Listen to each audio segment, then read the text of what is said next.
कसे आहात मंडळी? बरे आहात ना? छान. सगळे मस्त राहा, खुशीत राहा, आनंदी राहा, आरोग्यदायी राहा. आजचा व्हिडिओ आहे की ही फळं कुठली आहेत. ही फळांचं नाव काही कुणाला माहिती आहे का? आम्हाला याचं नाव माहीत नाही, पण आम्ही लहानपणापासून ही फळं खात आलेलो आहे आणि ह्याला तितकंसं म्हणजे गोडपणा नाही या फळांना, पण चविष्ट लागतात. असं वेगळ्या प्रकारचं मातकट चव लागते त्याच्यात. अतिशय छान लागतं हे, सुंदर आणि हलकं गोड, हलकं असं मऊ मऊ मऊ लागतं. सगळे पक्षी पण खातात याला आणि छोट्या छोट्या बारीक बारीक बिया असतात त्याच्यात. तर तुम्हाला कुणाला माहीत आहे का या फळाचं नाव तर आम्हाला सांगा कॉमेंट्स करून.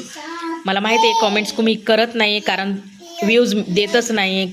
यूट्यूब व्ह्यूज दिला तरच तुम्ही लोक कमेंट करणार आणि तुमच्यापर्यंत व्हिडिओ पोचणार, पण यूट्यूब व्ह्यू देत नाही आहे. आम्हाला माहिती आहे, पण आपलं टाकते हा व्हिडिओ की कमीत कमी कोणीतरी कमेंट्स करून सांगाल याचं नाव या फळाचं. अतिशय सुंदर दिसतात ते झाडांना फळं. थँक्यू. 3-4 जण माझे व्हिडिओ पाहतात, त्यांच्यासाठी धन्यवाद.